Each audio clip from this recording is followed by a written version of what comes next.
दरअसल जो सम्राट मिहिर भोज जी को लेकर के एक विवाद उत्तर प्रदेश में उत्पन्न हुआ है, उस विवाद के संदर्भ में आज हम आप लोगों के समक्ष आए थे। हम चाहते हैं कि किसी भी सम्राट को, सन्यासी को, संत को जातीय परिधियों में बांधा जाना राष्ट्रीय अपराध की श्रेणी में है और इस राष्ट्रीय अपराध को कोई राजनीतिक दल या राजनेता संरक्षण देता है तो ये दुर्भाग्यजनक है। हम चाहते हैं कि राजनीतिक दल और राजनेता इन सम्राटों को, इन योद्धाओं को, इन सूरमाओं को, इन सन्यासियों को इन जातीय परिधियों में बांधना बंद करे।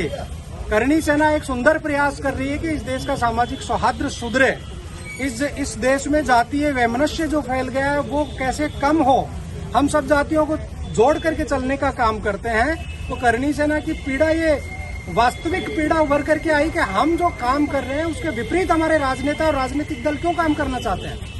हम ये चेतावनी देने के लिए भी आए हैं, हम ये निवेदन करने के लिए भी आए हैं कि इस तरीके के विवादों का पटाक्षेप उत्तर प्रदेश की सरकार को तुरंत कर देना चाहिए, अन्यथा इसके जो दुष्परिणाम आने वाले समय में प्रजातंत्र भुगतेगा उसके लिए जिम्मेदार ये राजनेता भी होंगे और राजनीतिक दल भी होंगे। हम चाहते हैं कि इस विवाद से तुरंत किनारा किया जाए, इस पे अपना स्पष्टीकरण राजनीति और यहाँ की सत्ता समक्ष रखे लोगों के कि 1100 साल बाद में ऐसी क्या आफत आ पड़ी कि वो सम्राट मिहिर भोज जी के आगे जाति सूचक शब्दों को लगाना चाहती है। क्यों इस देश के साथ जातीय जो सद्भाव है उसको खराब करना चाहती है।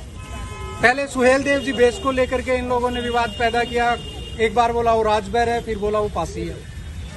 पिछले ही दिनों दिल्ली के पास अनंगपाल जी तोमर के आगे गुज्जर लिखने का प्रयास किया गया, फिर अभी मिहिर भोज जी के सामने, सम्राट मिहिर भोज जी के सामने गुज्जर लिखने का दुस्साहस ये लोग धर रहे हैं। हम ये कहना चाहते हैं कि कौन है ये लोग जो इस तरीके का दुस्साहस धर रहे हैं। इनके खिलाफ जांच हो, इनको पहचाना जाए, इनको पकड़ा जाए, इनके खिलाफ कार्रवाई की जाए। इस संदर्भ में 26 फरवरी को गुड़गांव में करनी सेना और क्षत्रिय समाज ने एक महापंचायत का बुलावा आयोजन रखा है, जिसमें हमारे राष्ट्रीय अध्यक्ष सूरजपाल जी अम्मू और असंख्य हमारे करनी सैनिक भी उपस्थित रहेंगे। इसमें उच्च अधिकारियों को आपने संज्ञान में लिया, तो कोई ज्ञापन दिया?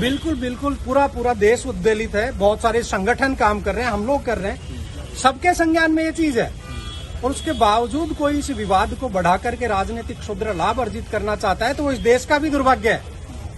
1100 साल हो गए जिन सम्राटों को, आज उनको जातियों में बांधकर कौन सी राजनीति करना चाहते हैं लोग। मैं ये निवेदन कर देना चाहता हूं आपके माध्यम से कि हम लोग अभी अनुनय विनय की भाषा में आप लोगों से निवेदन कर रहे हैं। अगर जरूरत पड़ी तो करनी सेना सड़क से संसद की लड़ाई लड़ना जानती है, पहले भी लड़ी है हमने, फिर कह के जा रहा हूं